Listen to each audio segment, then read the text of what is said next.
Ailede Hülya'nın Aslan için intihar etmesi yeni bir dönemi başlatıyor. Peki Hülya ölecek mi? Bu andan sonra neler yaşanacak?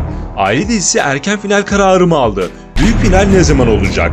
Öte yandan yeni bölümde bir karakterin daha diziye veda etmesi bekleniyor.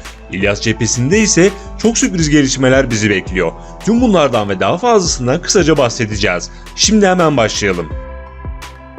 İlk olarak aile dizisiyle ilgili ortaya atılan erken final iddialarına ve dizinin ne zaman final yapacağına değinelim.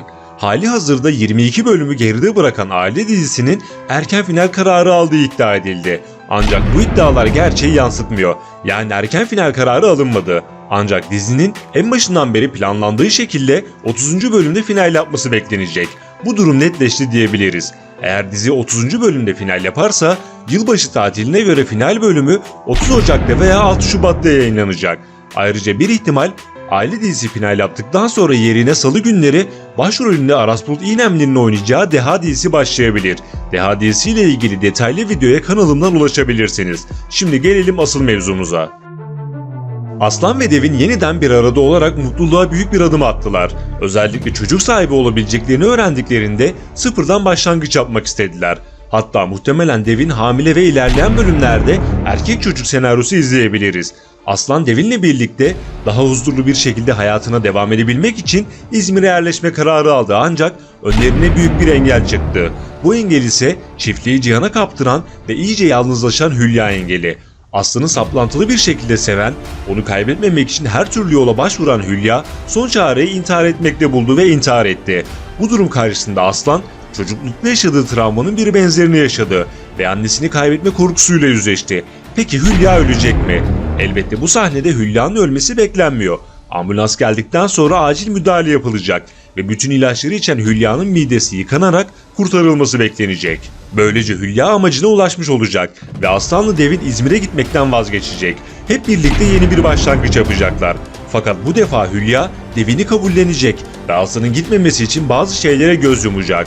Diğer yandan Nedret Hala geçtiğimiz bölümde Hülya'yı İbo ile yaşadığı ilişkiyi Aslan'a söyleme konusunda tehdit etmişti. Eğer Hülya Nedret'i Bedri konusunda köşeye sıkıştırırsa Nedret de Aslan'a Hülya'nın İbo ile yaşadığı ilişkiyi söyleyecek. Tüm bunların yanı sıra yeni bölümde bir karakterin diziye veda etmesi bekleniyor.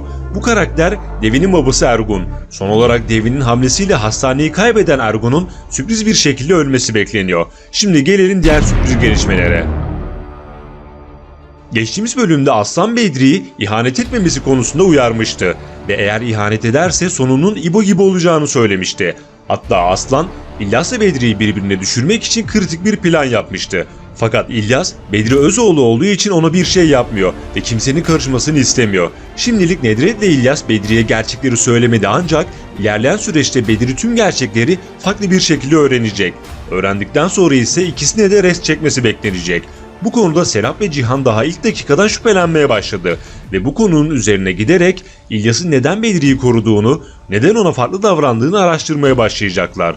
Bu durumun sonucunda ise herkes ekranları kilitleyecek sürpriz olaylar yaşanacak.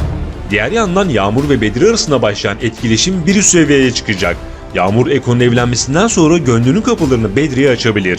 Eko ise her ne kadar Yağmur'u hala unutamasa da Elif'le olan evliliğini güzelce devam ettirecek.